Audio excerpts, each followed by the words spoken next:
चाहे कितना भी दुखद हो, अंत में आपको हंसना ही पड़ेगा। दिल के सारे दर्द सहकर भी मैं मुस्कुराता था। छोटी साहिमा का ख्याल रखना था। वह रोज स्कूल जाता था, उसे लेने जाता था। मैं दिन में ऑफिस चला जाता था। साहिमा और मैं डेरा में रहते थे। हमारी जिंदगी ऐसे ही चल रही थी। मुझे वह काला दिन याद है। उस दिन साहिमा या मैं मर सकते थे। क्या आप जानते हैं कि जीवन में कहां, कब और कैसे अकल्पनीय घटनाएं घटती हैं? एक शाम मैं साहिमा के साथ घर लौट रहा था। वह उस चौराहे पर आया जहां वह भी पागल था। हम सड़क पार करने लगे। मैं साहिमा का हाथ पकड़कर सड़क पार कर रहा था। अचानक किसी ने हमें पीछे से धक्का दे दिया। हम आगे बढ़े। पीछे वाली कार ने अचानक ब्रेक लगा दी। मैंने अचानक पीछे मुड़कर देखा। उस पागल को एक कार ने टक्कर मार दी थी।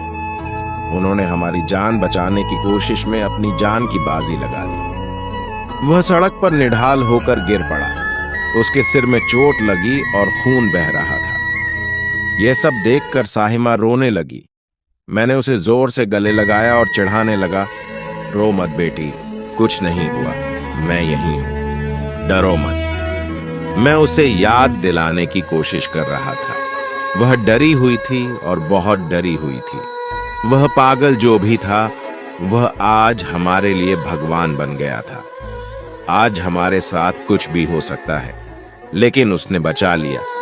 कुछ ही मिनटों में ट्रैफिक घटनास्थल पर पहुंच गया। एम्बुलेंस बुलाई गई और पागल को अस्पताल ले जाया गया। उन्होंने हमें हादसे की जानकारी दी और घर भेज दिया। घटना हृदय विदारक थी। यह एक आशीर्वाद की तरह महसूस हुआ। मुझे कुछ हो गया होता या साहिमा को कुछ हो गया होता तो मैं ऐसा सोचने लगा। मेरा जीवन सिरिंजैक था। मेरा दिल बहुत घबरा गया। साहिमा भी डरी हुई थी। मैं उससे लिपटा रहा। उस पागल आदमी का क्या हुआ जिसने हमें बचाया? क्या वह मर नहीं गया? मैं बहुत डर गया था।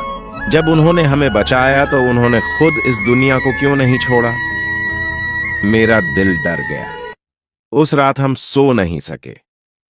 ऐसा लग रहा था कि साहिमा तुरंत सो गई थी और बीच बीच में कांप रही थी। वैसे भी सुबह हो चुकी थी। उस पागल को मेरे बारे में कुछ नहीं पता था। उसे क्या हुआ? मेरे मन में जिज्ञासा जाग उठी। साहिमा तैयार हो गई और उसने स्कूल की पढ़ाई पूरी कर ली और घर आ गया।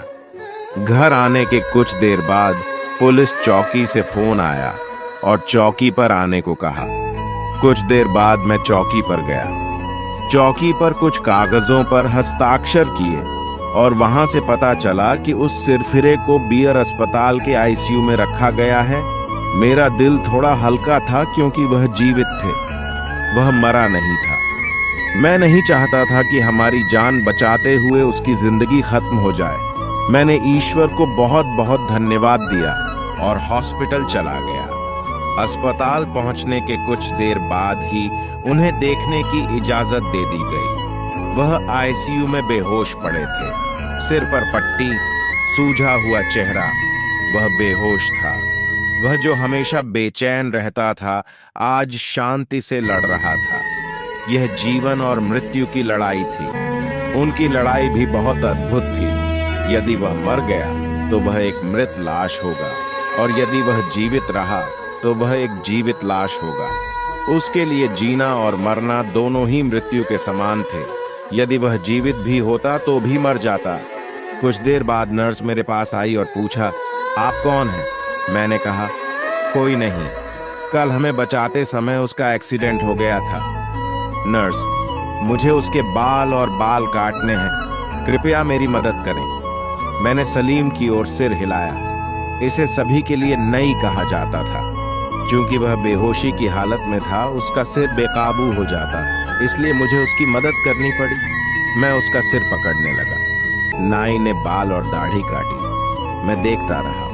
उसके बाल और दाढ़ी अधिक कटते जा रहे थे। मुझे आश्चर्य हुआ। वह चेहरा सचमुच परिचित था। मैं उस आदमी को जानता था। वह चेहरा परिचित था।